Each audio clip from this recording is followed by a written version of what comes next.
If this topic has been on your mind lately, you're exactly where you need to be. Florence Scovel Shinn is about to share something powerful. Before we begin, I left a free 30 spoken declarations for wealth, health, miracles inside this free guide. You'll receive white heavy checkmark 30 sacred, one-sentence declarations that activate spiritual law. White heavy checkmark split into 3 divine categories: wealth, health, and divine timing. White heavy checkmark a ritual format you can speak daily, morning, noon, and night in the description. Now, let's listen. Most people pray for money like they're apologizing for breathing. They whisper their desires into the darkness, hoping God won't notice their greed. But here's what will shock you. The universe isn't withholding your $1 million because you're unworthy. It's withholding it because you're asking like a beggar instead of claiming like royalty. There are 7 specific words that flip this entire dynamic on its head, and when you speak them correctly, you're not pleading with the universe, you're commanding it. But here's the catch that nobody tells you. The reason these words work isn't because they're magic. They work because they wake up something in you that's been sleeping your whole life.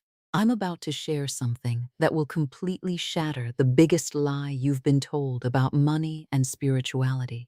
For too long, you've been caught in this exhausting war between wanting abundance and feeling guilty about it. You've been taught that spiritual people should be humble about money, that wanting wealth somehow makes you less holy, less pure, less deserving of God's love. And this lie has kept you trapped in cycles of almost having enough, of watching opportunities slip through your fingers, of feeling like you're doing everything right but still struggling to pay your bills. Here's what I need you to understand right now. Money isn't separate from spirit. Money is spirit in physical form. Every dollar that flows through your hands is divine energy made manifest. And your reluctance to claim abundance isn't humility, it's spiritual arrogance disguised as piety. You've been trained to want money like a criminal instead of expecting it like a child of the divine. But today, that changes everything. Let me tell you a story that will help you see this clearly. There once was a woman who spent her entire adult life cleaning houses and barely scraping by. She lived in a tiny apartment, wore the same 3 dresses, and counted every penny twice. She was proud of her simple life, often telling herself that wanting more would be greedy, that God loved her poverty because it kept her humble. One day, while cleaning out her grandmother's attic after the funeral, she discovered an ornate wooden box hidden behind old quilts. Inside was an ancient crown, tarnished but unmistakably real, along with documents written in faded ink. As she read, her hands began to shake. The papers proved she was the rightful heir to a vast estate that had been searching for her family for generations. There were bank accounts, properties, investments, millions of dollars that had been sitting there waiting for someone to claim them. All those years of poverty, all that struggle and sacrifice had been completely unnecessary. She had been living as a beggar while being the rightful queen of her own kingdom. This is exactly what's happening to you right now. You are spiritual royalty, walking around with a beggar's mindset. You are the heir to infinite abundance, but you've been taught to knock timidly on the door of your own palace and ask if maybe, possibly, if it's not too much trouble, you could have just enough to get by. The universe has been holding your inheritance in trust, waiting for you to stop apologizing for your birthright and start claiming it. Here's another way to see this. Watch a 2-year-old when they want water. They don't approach their parent with shame in their eyes, apologizing for being thirsty. They don't whisper, "I'm sorry to bother you, but if it's okay, and if we have enough water, and if I've been good enough to deserve it, could I maybe have a sip?" That's ridiculous, right? They march up with complete confidence and announce, "I want water." They know, without question, that they have the right to receive what they need. They expect to be cared for because they understand their position in the family. This is the natural state of divine expectation we had before the world taught us to shrink our desires and apologize for our needs. When did you first learn that wanting was wrong?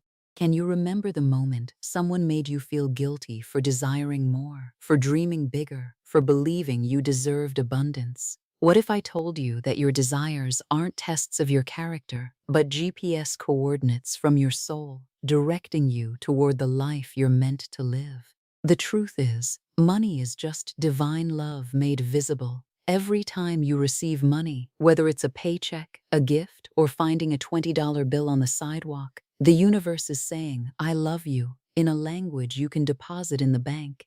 But somewhere along the way, you learned to be suspicious of this love, to question whether you deserved it, to feel guilty about receiving it. This is like a child refusing their parents' hug because they think they haven't earned affection.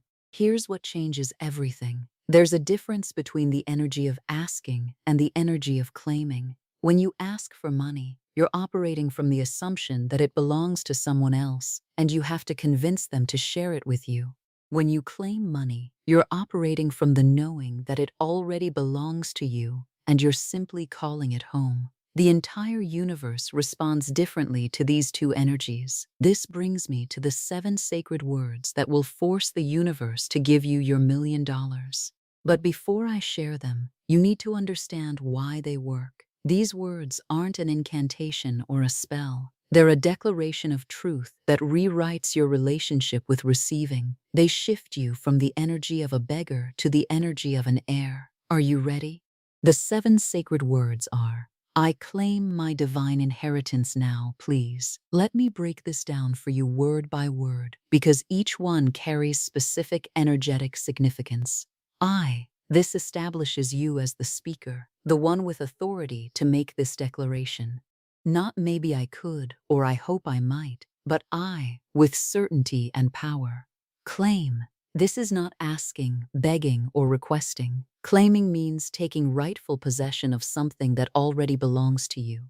When you claim your luggage at the airport, you don't beg the baggage handler to please give you your suitcase if you've been good enough. You claim what's yours. This establishes ownership. Not a inheritance or some inheritance, but my inheritance, the specific abundance that belongs to you and you alone. Divine, this acknowledges the source of your abundance. This isn't money you're trying to manipulate or force from other people. This is abundance flowing directly from the infinite supply of the divine. Inheritance, this word changes everything. An inheritance isn't something you earn through good behavior or hard work. An inheritance is yours by birthright. You don't have to prove you deserve what your loving parent has left for you. Now, this collapses time and brings your abundance into the present moment, not someday when I'm ready or eventually when I've suffered enough, but now, because divine timing is always now. Please, this isn't begging. This is the same please you'd use when asking your beloved to pass the salt. It's an acknowledgement of relationship, a recognition of love, a word that honors the connection between you and your divine source. When you put these 7 words together with the right energy, you're not forcing the universe to do anything against its will. You're forcing the universe to recognize what it's been trying to give you all along. You're commanding your own awakening to the truth of who you are and what belongs to you. But here's the paradox that confuses so many people. How can commanding the universe create more flow instead of resistance? It seems backwards, doesn't it? We've been taught that we should be gentle and humble in our asking, that demanding anything from God is disrespectful. But think about this. When you were a child and you commanded your parents' attention because you were hurt or scared, were you being disrespectful? Or were you exercising your natural right to receive care from someone who loved you? Take a moment to let that sink in. If you're feeling called to go deeper with Florence Scovel Shinn's methods, I left a free 30 spoken declarations for wealth, health, miracles inside this free guide. You'll receive white heavy checkmark 30 sacred, 1-sentence declarations that activate spiritual law. White heavy checkmark split into 3 divine categories: wealth, health, and divine timing. White heavy checkmark a ritual format you can speak daily, morning, noon, and night in the description. Now, let's continue. The difference between forcing outcomes and forcing recognition of truth is everything. When you try to force specific outcomes, like making a particular person give you money or manipulating circumstances to go your way, You create resistance because you're trying to control what isn't yours to control. But when you force recognition of the truth that you are a beloved child of the divine with the right to abundance, you create flow because you're aligning with what's already true. Here's what I want you to understand about your relationship with money. Right now, you're probably operating from what I call beggar consciousness. Beggar consciousness believes that abundance is scarce, that you have to compete for it, that receiving it means someone else has to do without. Beggar consciousness approaches money with guilt, shame, and apology. It whispers, "I probably don't deserve this, but could I please have just a little bit?" But you weren't born into beggar consciousness. You were born into royal consciousness. Royal consciousness knows that abundance is infinite, that your receiving increases the flow for everyone, that money is just love made visible. Royal consciousness approaches money with confidence, expectation, and gratitude. It declares, "This is mine by divine right, and I claim it now with joy." The shift from beggar to royal consciousness isn't about changing who you are. It's about remembering who you've always been. You are not separate from the divine. You are not outside the circle of infinite love and provision. You are not the exception to universal abundance. You are the beloved child for whom all of this exists. So what would happen if you really knew this? What would you do differently if you woke up tomorrow remembering that you have $1 million trust fund waiting for you in the spiritual realm? How would you walk, talk, and move through the world if you truly understood that poverty was never meant for you? This is where we move from understanding to practice, because knowing the truth isn't enough. You have to live it. The first thing I want you to do is create a daily inheritance ritual. Every morning, before you check your phone or start your day, I want you to sit quietly and speak these 7 words. I claim my divine inheritance now, please. Say them like you mean them. Say them like you're calling your own money home. As you speak, imagine yourself walking into a cosmic bank and checking the balance on your divine trust fund. See those numbers. Feel the security of knowing your abundance is already there, already yours, already flowing toward you. The second practice is what I call the worthiness audit. I want you to pay attention to all the ways you shrink your desires throughout the day. Notice when you tell yourself you can't afford something you want. Notice when you feel guilty for wanting more. Notice when you apologize for your dreams. Each time you catch yourself doing this, I want you to reframe that want as a divine assignment. Instead of, "I can't afford that," say, "The universe is showing me what belongs to me." Instead of, "I shouldn't want so much," say, "My desires are sacred instructions from my soul." The third practice is about embodiment, what I call the millionaire's posture. Your body holds energy, and right now your body is probably holding the energy of struggle, of not enough, of having to work hard for every dollar. I want you to practice moving through the world as someone who already has their inheritance. Walk with your shoulders back, speak with confidence, make decisions from abundance instead of scarcity. When you're grocery shopping, don't agonize over every price. When someone asks you to dinner, don't immediately calculate whether you can afford it. Move through your days as someone whose money worries are behind them. Here's what's going to surprise you. The moment you start practicing royal consciousness, opportunities will begin appearing everywhere. The universe has been trying to give you your $1 million, but it couldn't get through your beggar consciousness. It's like trying to deliver a package to someone who keeps insisting they didn't order anything and refuses to sign for it. But what about practical concerns? What about bills and responsibilities and the reality of your current situation? I'm not telling you to be irresponsible with money or to pretend your circumstances don't exist. I'm telling you to change the energy from which you handle those circumstances. Pay your bills from royal consciousness, not as someone who barely has enough, but as someone managing their earthly affairs while their real wealth is being prepared. Handle your current money as practice for handling your millions. When you understand that money is spiritual energy in physical form, everything changes.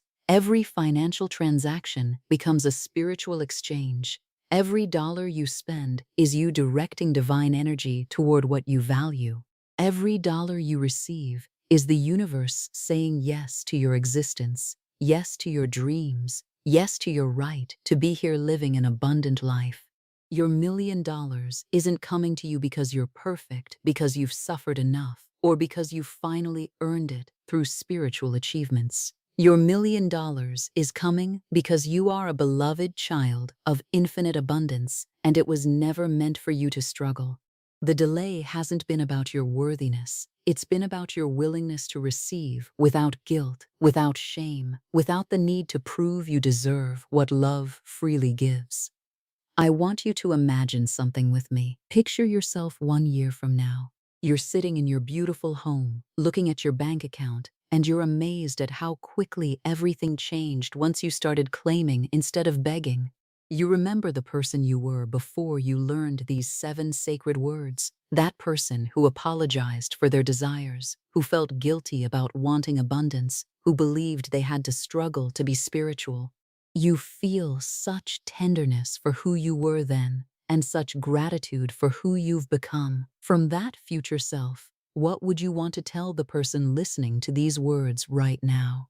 What would that abundant, confident, financially free version of you say to encourage you to keep going, to keep claiming, to keep remembering your royal nature? They would probably say something like this: stop making it so complicated.